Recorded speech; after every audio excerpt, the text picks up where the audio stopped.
Kamu kurum ve kuruluşlarınızın saygıdeğer temsilcileri ve değerli çalışma arkadaşlarımız, hepinizi saygıyla selamlıyoruz. Blok zincir tabanlı sistemler kullanılarak DBS veri tabanı süreçlerinin verimliliğinin artırılması çalıştayına hoş geldiniz. Türkiye'nin üyesi olduğu Bakanlığımız Stratejik Araştırmalar ve Verimlilik Genel Müdürlüğü tarafından sekreter hizmetleri yürütülmekte olan Asya Verimlilik Teşkilatı, teknik uzmanlık hizmetleri kapsamında iki çok kıymetli ABT uzmanımız tecrübelerini bizlerle paylaşmak üzere aramızdalar. Dear Mr. ANndy Lian and Registry. We're watching now. I would like to introduce you intergovernmental blockchain expert, best-selling book author, investor, board member, and keynote speaker, Mr. ANndy Lian. The stage is yours.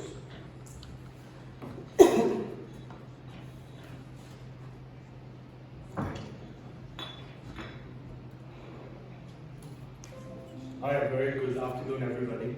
It's me again. The workshop session, one, I will be looking at the basic principles of blockchain database concept. So this is a continuity from the morning session that I had with some of our colleagues here.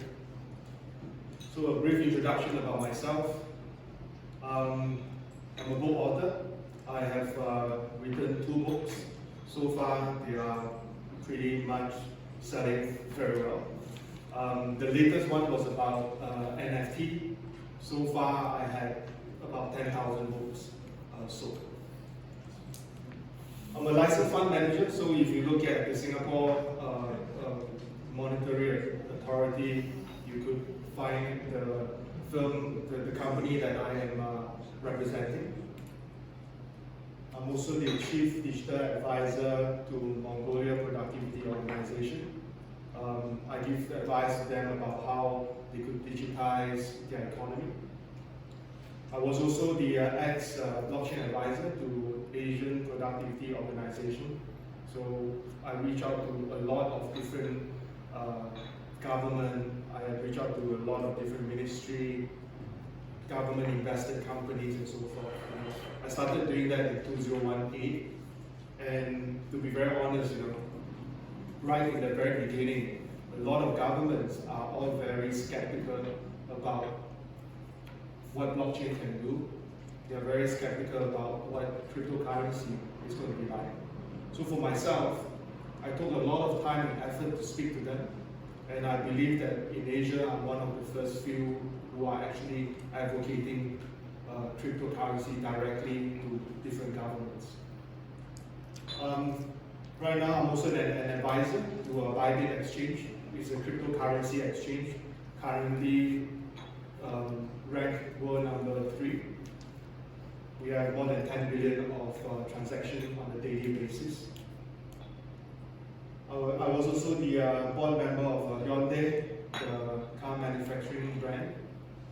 I hold a PhD in productivity science, and I always like to challenge myself with new theories, like to exchange thoughts with fellow colleagues and friends, and especially today in this current context. I want to emphasize again, this is just what I want to present. There are a lot of things that we should talk about together, in a separate session, to see how we could implement blockchain, how we can look at blockchain in a different manner, and how you can continuously learn about the technology and how different technology can fuse together.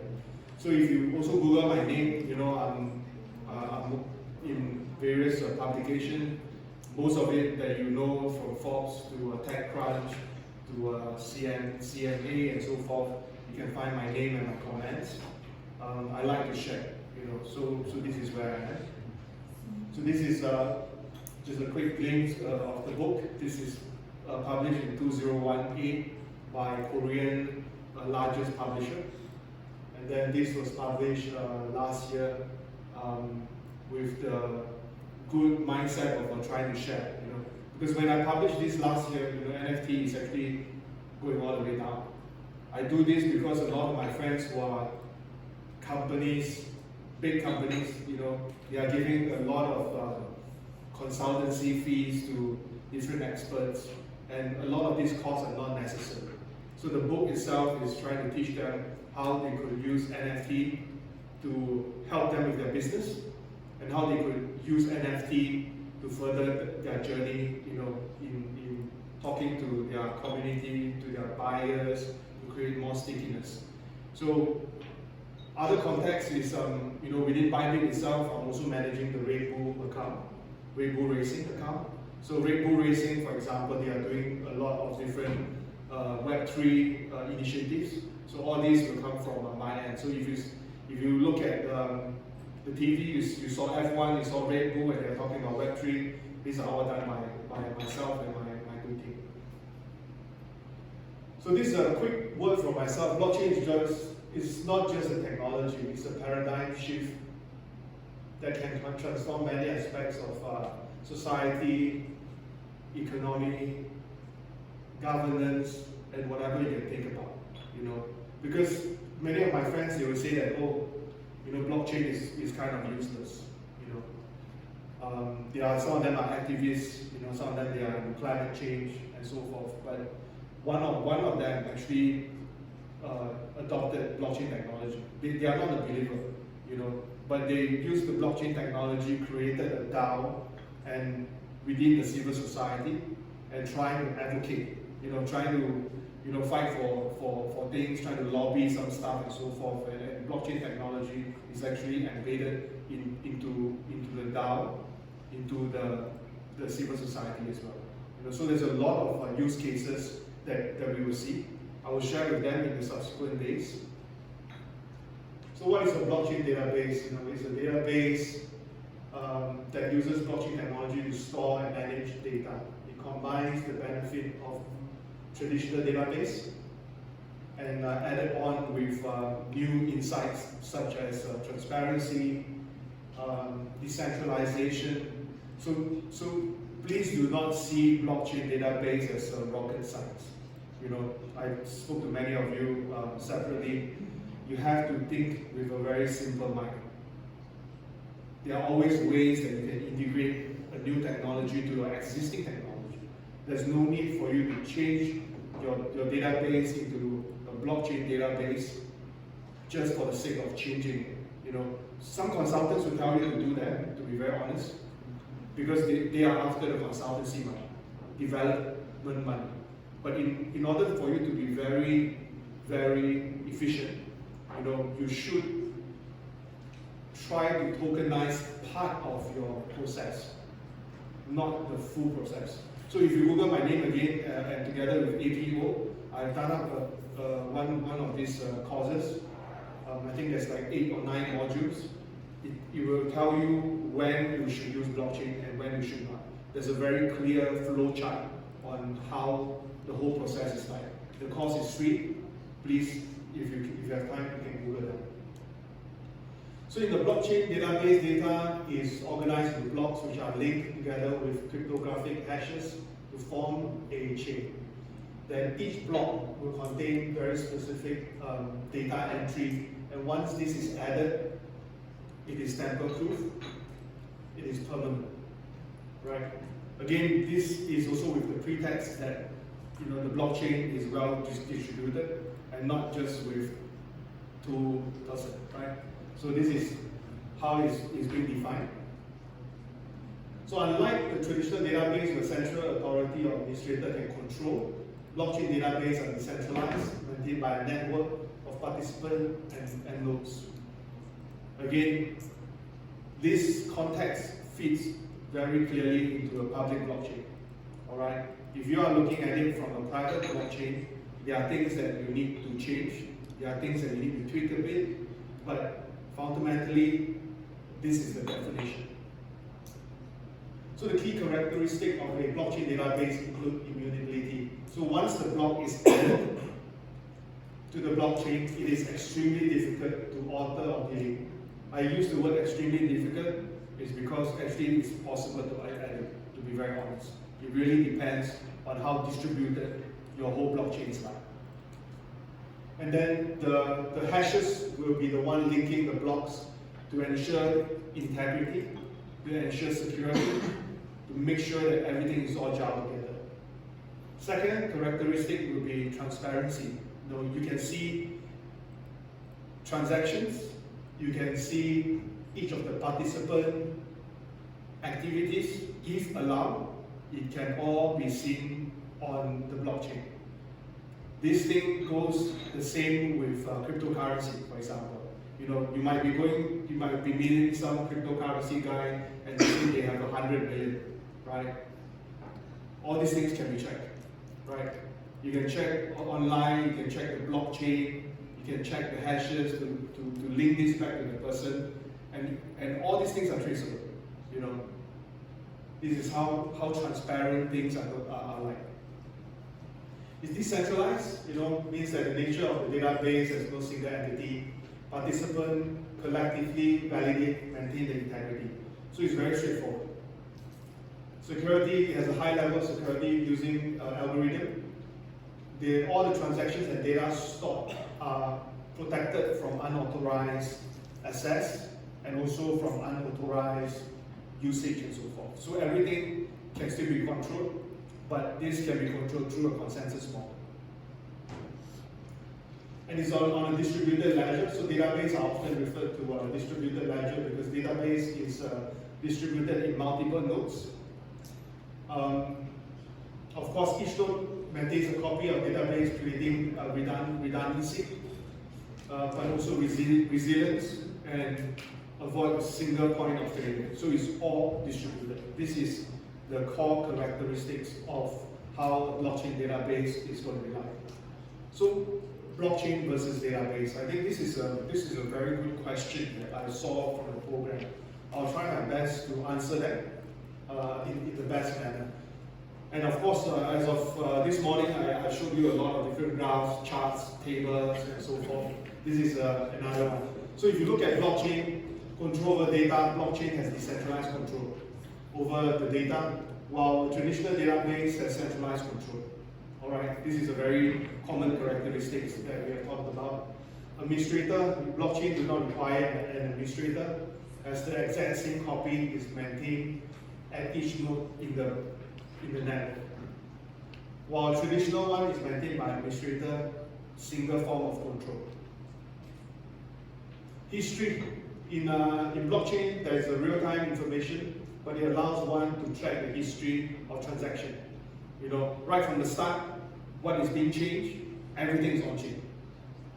Whereas the traditional database, they only present information and not possible to trace as far behind as you want. Because all these are perhaps a fair bit of big redundancy. Performance, blockchains have slow performance compared to digital transaction technology. That is 100% true. But of course, within the blockchain itself, we can implement layer 2s, for example. That will also help with the speed. But these are all things that are built on top of the blockchain. And then for traditional database, they outperform the blockchain in all performance. I've spoke to a few of you talking about the ESI ecosystem. You have 7 terabytes of data. To be very honest, if you want performance, high performance, then the traditional database would actually be a very, very good choice. But if you want certain parts of your data to be on-chain, because it's more valuable, you need a certain level of verification, yes, blockchain is suitable for that small part of the whole ecosystem. Data integrity, I think blockchain is impossible to be hacked or attacked in theory. Traditional database, they can be taken, they can be hacked, they can be changed. That's how the traditional database are like. Operations on the transaction in the blockchain, it is only possible to read and add data to the blockchain. But in the traditional, you can read, write, update, delete, and everything will be gone, if you don't really do proper backup and so forth. Different ways to create blockchain database. So this is also, there are many different ways, but I want to share with you how I think about it, in the easiest manner. So database deployment in an enterprise or consortium, it is important to determine whether the database will be used on an enterprise or on a consortium level. In some cases, it may be possible that the enterprise is using blockchain internally for data storage and act as a centralized or central authority. And in this case, the blockchain database is decentralized. It is the majority of cases. Blockchain operates in a consortium when there's no single control. Data usage, the second most important factor to consider is how the data will be used. Operational data is the data used directly by the clients connecting to the database. For example, cryptocurrency, where there are no intermediaries, non-operational data is the one that can be accessed immediately. So you have to differentiate the different kind of data, what is it used for. And if you can do that, then it will be very straightforward. Considering the above two factors, there are 4 possible ways to create a blockchain database. So there are 4, in my humble opinion. 1, centralized with operational data, operational blockchain data stored with enterprise. So these are a certain level of centralization that simplifies the whole process. These are some of the things that we look at. I will definitely share the slides with you because there's a lot of content that you want to digest. But if you look at some of these characteristics, it prevents outside clients to access the data. The deployment provides a third-party audit with a solid track record and so forth. So there's a certain level of centralization in this first one. Second one is centralized with non-operational data, non-operational blockchain data stored with enterprise. So in this case, it is maintained by a limited number of administrators. So in this type of blockchain database, the data is not accessed directly by the client. All right. Clients connect to the database instances to return, connect, and offload part of the data. I think this fits fairly clearly to some of the governmental organizations, depending on what kind of data they want to extract and what kind of data they want to, put together, right? Since data is only accessible to a limited number of clients, so this method adds more privacy to the whole blockchain database. Third model, decentralized with operational data, operational blockchain data stored with consortium. So in this deployment scenario, a consortium is created to remove the need of a single entity to control the database. The consortium can be made up of multiple databases. This approach ensures the database is decentralized. All companies act as individual nodes, and tasks are responsible for maintaining the database. When we were in Ankara, within the ministry office, we have actually also talked about this.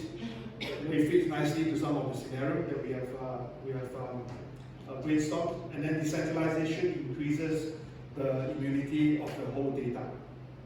So supply chain management, some of these listed companies, they are actually using something like this. 4 will be decentralized with non-operational data. In this deployment scenario, multiple administrators will, from different consortium members, control the database. Intermediaries are here to help clients access data in the database. This approach increases the speed and privacy as there's a limited number of clients accessing to the whole blockchain. For example, companies that hold personal information and sales detail that might not be required by the outsider party and affiliate organization are not allowed directly to the database. So again, these are scenarios that you need to understand, and from there you can try to make a certain sound decision. blockchain database design. So there are two main issues that are faced if one thinks of using the blockchain as a database. The blockchain contains transactional data but has very limited querying capability. To validate a block in the blockchain, the majority of nodes needs to approve it. The more there are, the more time it needs to validate the block. Pros and cons. Yeah? Instead of using a blockchain as a database, it is advisable to take an existing database and then add the blockchain feature on top of it. So this is a very a more sound approach. Why am I saying this? Is because many of us paid millions on legacy systems. You know, it will be quite upsetting to change everything into blockchain because at the end it doesn't make sense at all. So this is how I really look at it. You know, so here two database layers are used. First layer used as a lightweight consensus protocol that can provide data integrity with good performance for querying. So I think this answers one of the questions. The second layer uses the POW consensus mechanism to store the evidence of database operations for the first layer. Then the two layers are then connected together, thus creating the evidence of validating the data from the first layer. So this again closely goes back to what we talked about at the ministry yesterday. And this can be one of the many solutions or one of the many ways you can look at getting involved or getting started, you know, with a blockchain within the ministry. Challenges in building blockchain database: querying capability, scalability, low output, high latency. All right, we have to really emphasize on these few points. You know, blockchain is not everything. Not everything needs to be on blockchain. But if you are set with the mindset of trying out the technology, certain parts of your database or certain database collection process, you need people to agree, you need people to validate. I think you can try, you know, but you have to understand there are disadvantages. Top 5 blockchain-based database. You know, why am I sharing this? Is because, you know, as you move towards a more operational stage or ideation stage, you will meet with many different kind of contractor, supplier, experts. They will tell you a lot of different jargon. You know, so I hope what we do now will give you a good background. You know, let you ask them more questions so that they will not get too carried away and think that they are experts. All of you are experts because all of you are engineers, database expert. You know the basic. You know what to do. So I just want to share a bit more so that when you meet some of them, you can ask more questions. So one would be by BigchainDB. So this is a blockchain-based database provided by MongoDB that enable one to add the decentralized and blockchain qualities to it. They are immutable, tamper-proof. Database is decentralized and is stored in the BigchainDB. So this is the first one.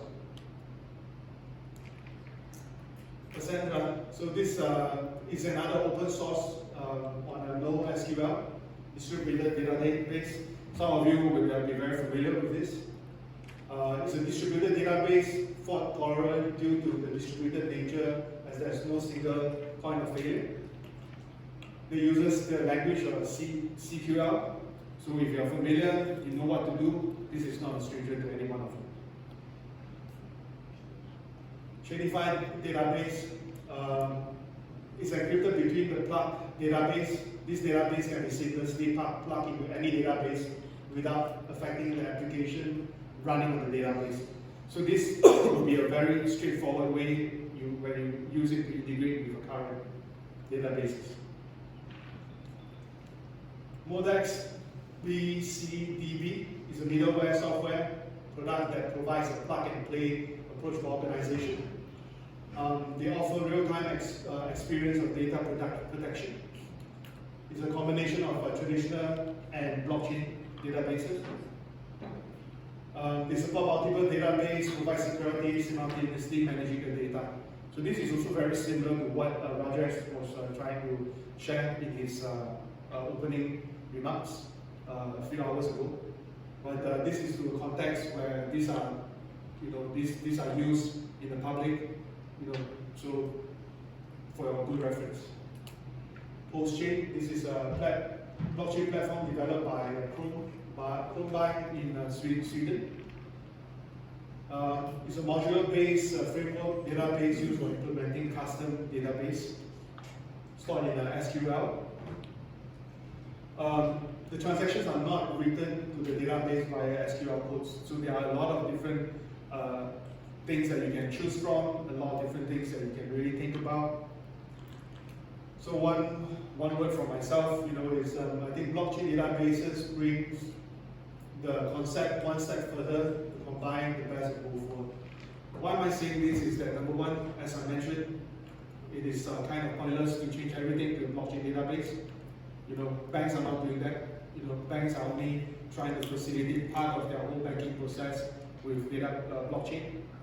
So if you are already very well versed and you know what you want in your current database or in your EIS, for example, then think about how you can use different layers or use some new protocol to connect your current database with new blockchain database that can value add to your whole process.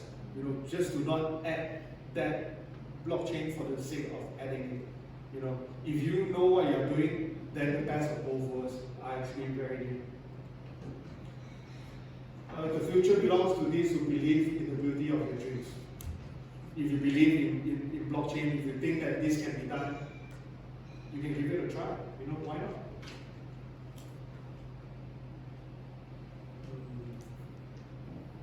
Okay, something is wrong, but is this the end of the database?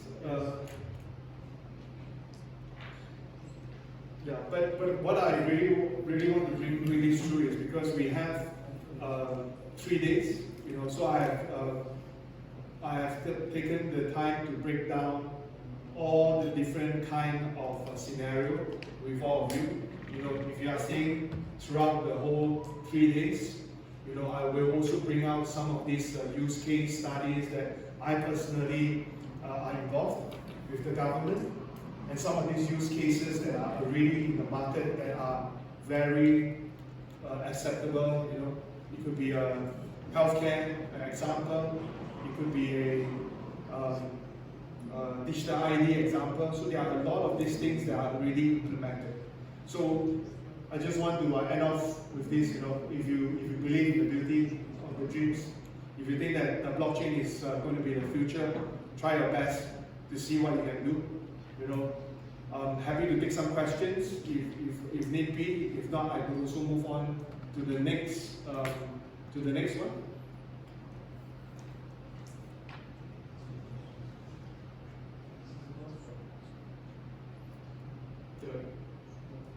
Can we move on to the next section as well? Yeah, sure. Let's do that. So at the end of the workshop, I hope to really meet up with more people, answer your question face to face, see what exactly blockchain is able to help you in your particular sector and organization. So I will go on to the second part, of this workshop. Potential of the blockchain database structure and its distributed to efficiency increase in the public sector. So these are things that you have in mind. Is blockchain efficient? Are blockchain cost effective? I'll try to answer some of this. According to the top analysts, not me, I'm far from being an analyst, blockchain will probably enable the finance sector to save up to 20 billion each year. So the question is, why is blockchain so useful in the public sector and government organizations? Do you all think it's useful? Anyone have any thoughts? Anyone thinks that it's useful? Put up a hand. Thank you. So I assume that maybe most people are just thinking, what exactly is blockchain? Is it really important for the government sector? Well, my answer is yes and no, right? So number one, distributed and decentralized. So blockchain offers a distributed system operation, thus removing the single point of failure. I kept emphasizing on the same points because these are actually the core fundamental things that you really need to understand.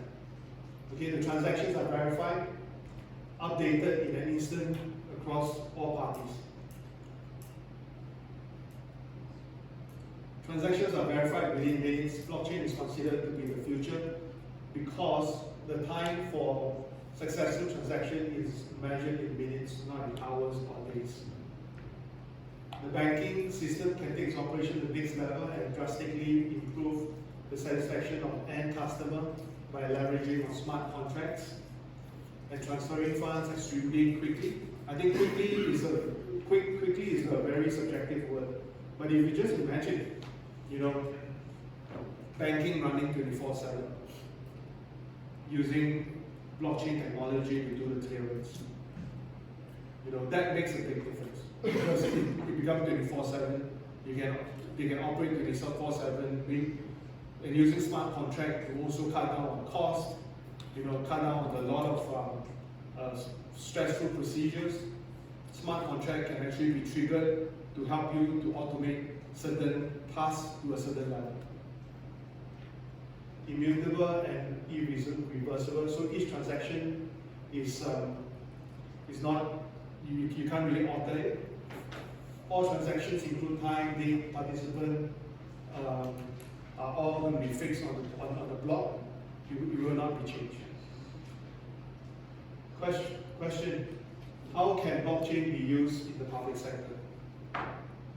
Any idea? Within your department, any one of you think that blockchain can be used in a certain manner? Anyone with some thoughts? Don't worry, I will try to answer some of them. So, identity verification can be used to keep tabs of numerous identities of the citizens of the country, securing them on the ledger and allowing for quick access. Citizens can use the blockchain to easily gain access to birth certificate, ID, visa, driving license, and so forth. So all this has already been done. I will touch on the use case later on. I think, like I mentioned also in the morning, Estonia has done this very well. Many other countries are also adopting the same kind of methodology and thinking. Some of them are in Southeast Asia as well. They are going through a numerous pilot trial. I can't disclose too much. It's not public information. But governments, public sector are using blockchain technology to try to keep track of IDs and so forth. We have done a similar exercise with the Canadian government. Because in some of the states they are still using health cards that are not digitized, no image. So the same guy by the name of Andy, as long as I'm a guy, I can pass the same benefit card to another friend of mine, which is also a guy, to go to do some treatment, and it's all being funded by the government. So such a process will actually increase a lot of healthcare costs for the government, and if part of this can be on chain, then you will reduce that kind of fraud. You just imagine, if you are a dentist, I did a root canal here. If it's on blockchain, on your medical records, if you go to another dentist, they will also expect to see that you have a root canal, right? So if you don't have the root canal, after they scan you, this means that you are fake. But how are you going to validate all this data? you could actually try to implement some of this solution, on blockchain itself. Personal records, blockchain can be enabled, for personal health record, financial record, insurance record. All these things are very important. Once it's being recorded, you can't change it. If you want to change it, all the changes can be tracked. So if today you suffer from a flu, or you suffer from certain diseases or illness, there's no way you can remove it. Right now in the system, in many different countries, they are all kind of also decentralized. The record is kept with Dr. A, but if you go to Dr. B will not know what's going to happen and so forth. Again, with a blockchain database solution, that's going to change. That will change how things are, and that actually increases efficiency. Benefits and entitlements, smart contracts, which is an important part of blockchain, can be used for domestic and international aid, medical benefits, and a lot of cross-border help and payment. So for example, for myself and together with some of our friends, there were earthquakes and so forth. So what we do is that we will gather a few of our friends, and then we send the money using cryptocurrency to the volunteer in the disaster area. They will get the first hand of help, fast money from where we are, trying to contribute to disaster. So this is not only for government. People like myself, some of our friends, we are already doing that. Fastest way to help, in any disaster, to be honest. Land title registry, citizens can access a wide range of historical records related to property transaction via the blockchain.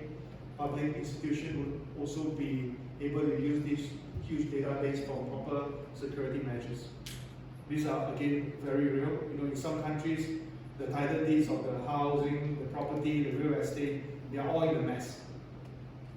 So if they are all in a mess, to be very honest, and if they really want to clean things up, this could be a good way to keep record of all the things. Supply chain, inventory and management. I'm actually personally involved in one of the states. We have converted and digitized the whole supply chain. All the supply chain element, from tracking the product, from tracing where the products are, when it's being produced, when it's being shipped out, how is it being shipped out. All these things are all kept on chain. And it is a very good reference point for the companies, a very good reference point for the governmental organizations as well. Vendor management, tracking and paying vendor. This is also another thing. In government, you work with many different vendors, many different suppliers. So you could also use the blockchain technology to do the tracking. Especially when you touch money, payments. These are all very sensitive, right? In centralized database, a lot of these things can be erased. But if you do this on the blockchain, all the changes that you have made, maybe it was 100,000, now become 1 million. All these changes that you have made are all being shown on the chain. So this kind of record keeping is actually very important. Streamline, interagency processes, smart contract and blockchain technology can be used to automate transaction, handling, and enhance information sharing between the public institutions. This can enable public bodies to repurpose their available resources, spend on interagency transaction, and let them focus on their own mission. So these are also things that are happening. It could be between two separate public agencies, between different ministries as well.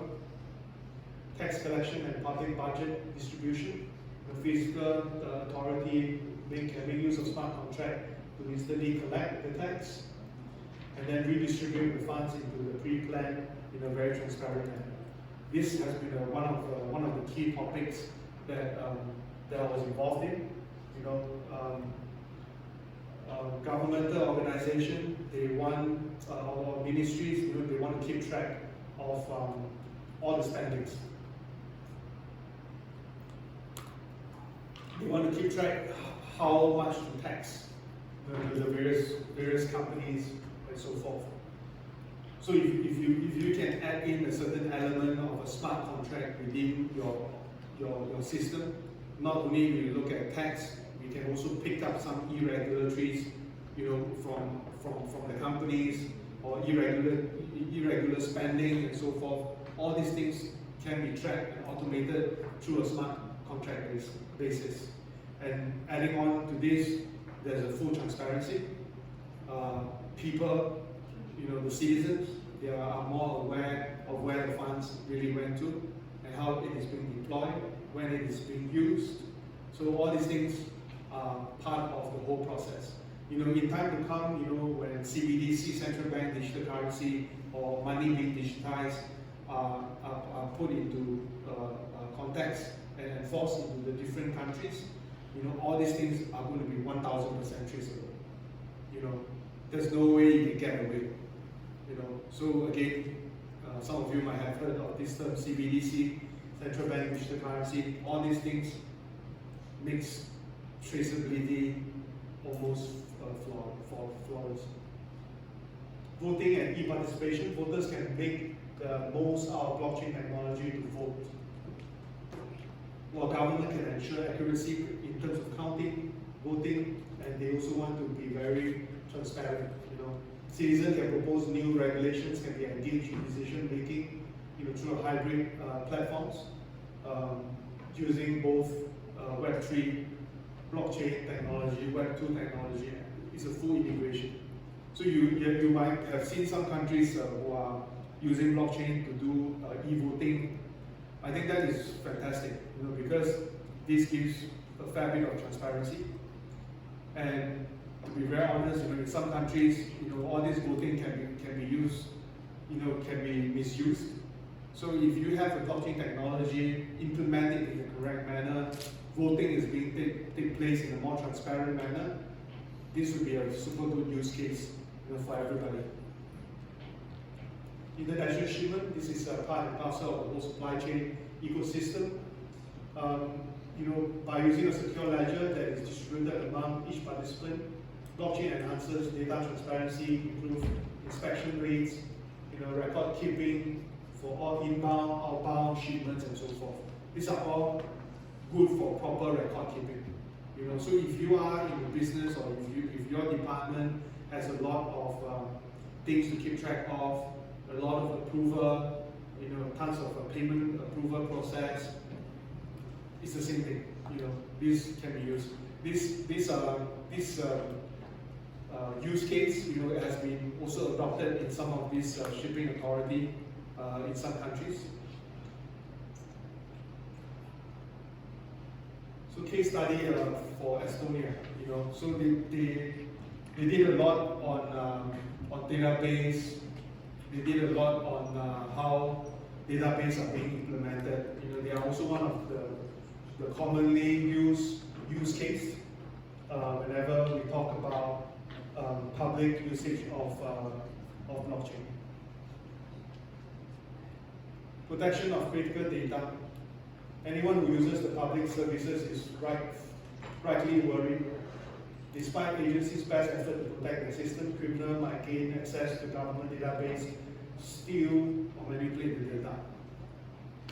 In 2015, for instance, hackers obtained personal data, social security numbers, fingerprint, employment history. About 20 million individuals were affected. Encryption method can never be 100% safe. Alright, but blockchain technology can make similar breaches a great deal and more difficult to achieve. I like to also quote this, you know, my Prime Minister from Singapore, you know, he got his health record hacked. And same goes for some citizens as well. So if you have the blockchain technology and if you really want to protect your data, this is a very good use case. So in Estonia, they have this keyless signature infrastructure. So for Estonia, for example, is rolling out technology called keyless signature infrastructure, KSI, to protect, safeguard all public sector database. This is an open case study. For all of you who wants to find out more, you could definitely Google about that. KSI creates hash values, which uniquely represent huge amount of data as much smaller numeric values. The hash value can be used to identify records, but cannot be used to reconstruct the information in the file itself. So there's a certain level of restriction, there's a certain level of permission. The hash value are stored in the blockchain and distributed across a private network of government computers. So this again, will very much align with what I see from the ESI perspective. So stored in a blockchain, distributed across various ministries and government.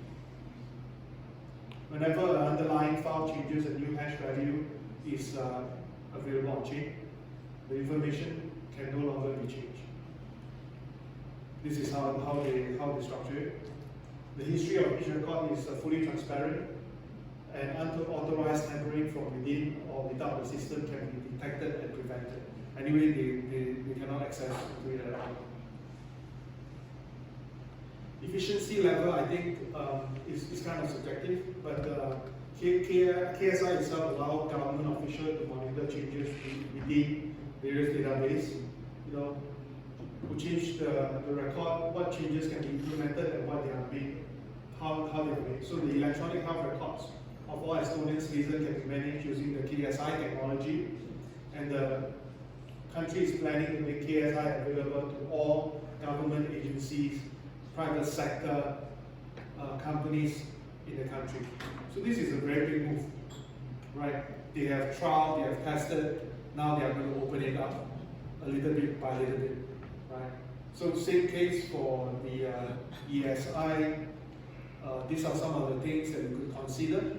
These are some of the factors that you can look at, and if we have time, we could sit down and really deep dive into some of these case studies that I'm going to share in the next few days.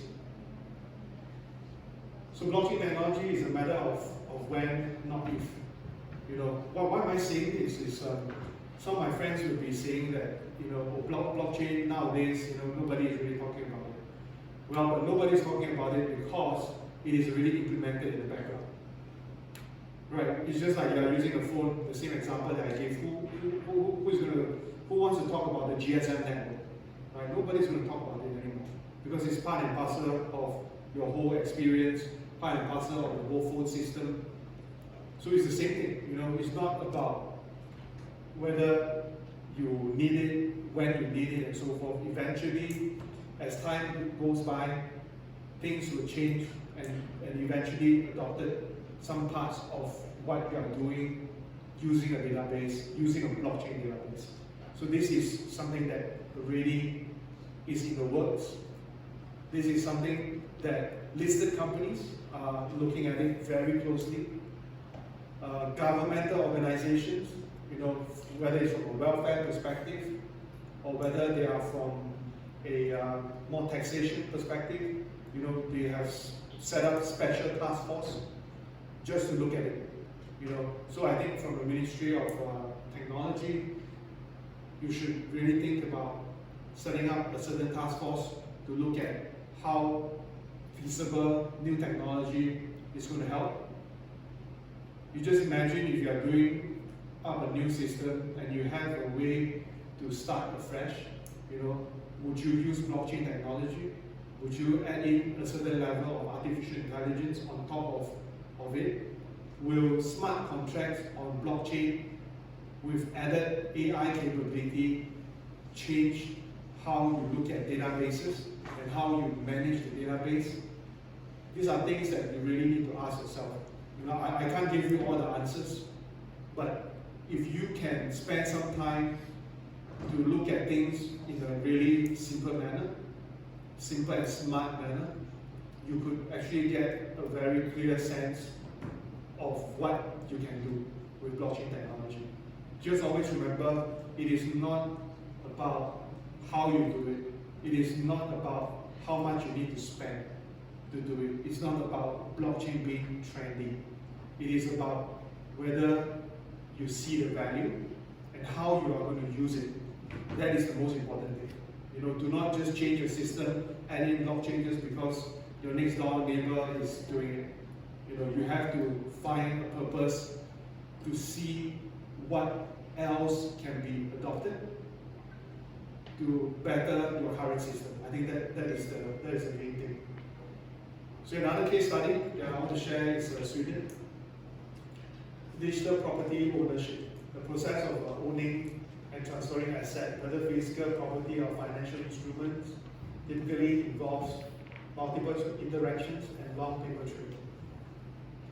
Government organization could meaningfully cut down on both digitizing information about asset ownership and storing it on blockchain registers. Consider the emerging use of blockchain technology by the Swedish government. Again, this is a real case study. Just really want to share and let you know countries are really pushing this through. So when it comes to real estate transaction in Sweden, the stakes are high. The cumulative value of all property in the country is currently more than 11 trillion, or roughly 3 times the value of the whole Swedish GDP. Yet the registration and transfer of property remain an enormous task. Country Land Register Authority, they explore ways to digitize the whole process. It is prototyping a mobile app that could provide transaction space for seller and buyer, as well as their real estate agents and banks. So all these transactions will be kept on chain. Whatever that you are trying to buy, whatever that you are trying to value, or the valuation of the house, everything will be on chain. So you cannot be a case where today is $1, the next day is 10 cents. So everything is all tracked. It's not about what you say, it's all about facts and proof. So a blockchain will record the details information on the transaction being sold, as well as each step in the sales. Communication among the parties in the sale will also be more transparent. So you just imagine the whole process right now. You know what's happening. You know every single step of the sales, from the previous sales, current sales, all this history can be tracked. Paper documentation, typically hundreds of pages long, will become a lot simpler, right? When implemented, the app is expected to reduce the time to complete a sale from 3 to 6 months to just a few days, and in some cases just a few hours. To be very honest, I think it should be a few hours, because when you buy a property, sometimes you just need to have that few important detail, right? So if you can reduce from 6 months to just a few hours, I think this is a really big achievement, within the Sweden economy. And again, all these things are in the works. Real case study, real use case. It is not whether you will use the blockchain, but when you will use it. So this goes back to the same point, is when you will use it, how you're going to use it, at which point you use it, But again, coming back to the 7 terabyte of data that I got to know of, the first thing that I told the nice gentleman is that, there's no need for you to do this from a ministry level. From a ministry level, if you want to access the data in a fast manner, you have to be centralized, right? And if it's centralized, it gives you the speed. That's cool. But then, blockchain, where can blockchain be implemented? It can be implemented during the collection of data. It can be implemented in different stages of the data collection process. So you got to understand where you really need it, how you're going to use it.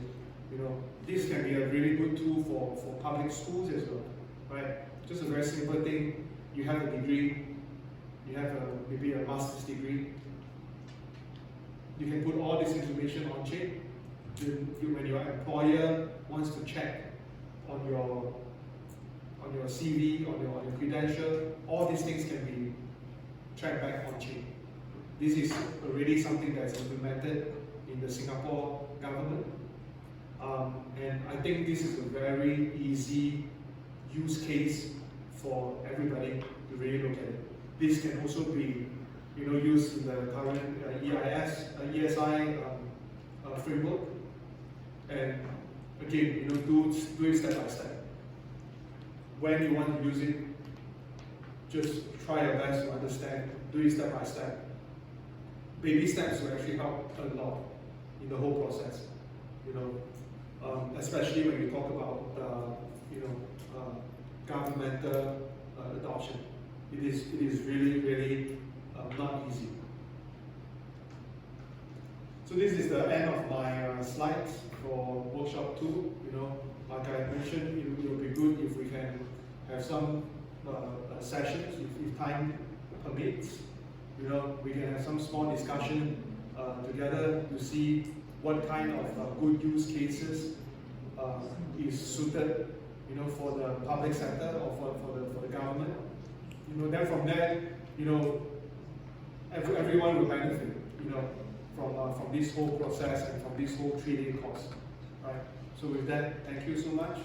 If you have any question, you can put up a hand. We can have a good discussion.